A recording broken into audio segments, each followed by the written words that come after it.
এ এক অনিন্দ্য সুন্দর সকাল, বাংলাদেশের সকাল, টাইগার ভক্তদের সকাল, এমন সকাল যে আসে কালে ভদ্রে। তবে এবার সেটা নিয়মিত করার আভাস শান্তর দলের। মুমিনুলের ব্যাট থেকে চারের মার বাংলাদেশের জন্য অনন্য এক ইতিহাস, রাজকীয়, স্মরণীয়, ঐতিহাসিক, একই সাথে টেস্টে নিজেদের শক্তিমত্তা জানান দেয়ার। 11 সেশনে ডোমিনেট করা, 9 উইকেটের জয়, পেসার স্পিনারদের দাপট, সেই সাথে ব্যাটাররাও দেখেছে নিজেদের সামর্থ্যের প্রমাণ। ভারত, পাকিস্তান, শ্রীলঙ্কার মতো এশিয়ার পরাশক্তিরা যা করে দেখাতে পারেনি তাই করে দেখিয়েছে বাংলাদেশ। অস্ট্রেলিয়ার মাটিতে মাত্র তৃতীয় টেস্টে জয়, যা এশিয়ার আর কোনো দলেরই নেই। অজিতের মাটিতে দ্রুততম জয়ের দিনে বাংলাদেশের সামনে লক্ষ্য ছিল 57 রানের, যা 9 উইকেট হাতে রেখেই তুলে নেয় টাইগাররা।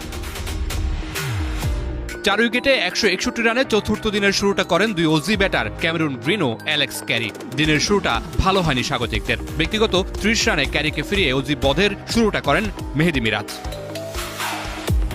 এরপর ওয়েবস্টার আর অধিনায়ক প্যাট কামিন্সকে ফিরিয়ে অজিদের লাগাম আরও টেনে ধরেন এই অলরাউন্ডার। 207 রানে 7 উইকেট নেই ক্যাঙ্গারুদের। এরপর মিচেল স্টার্ককে 18 রানে ফেরান তাসকিন। আর বাংলাদেশের জন্য ভয়ের কারণ হয়ে ওঠা ক্যামেরুন গ্রিনকে ফিরিয়ে হাসান মাহমুদ টানেন অজিদের ইনিংসের ইতি। মিরাজের ফাইফার, সেই সাথে বিশ্বের পঞ্চম ক্রিকেটার হিসেবে টেস্ট চ্যাম্পিয়নশিপে 100 উইকেট ও 1000 রানের মাইল ফলক। সেই সাথে হাসান মাহমুদের 3 উইকেটে দ্বিতীয় ইনিংসে অস্ট্রেলিয়াকে 284 রানে থামায় বাংলাদেশ।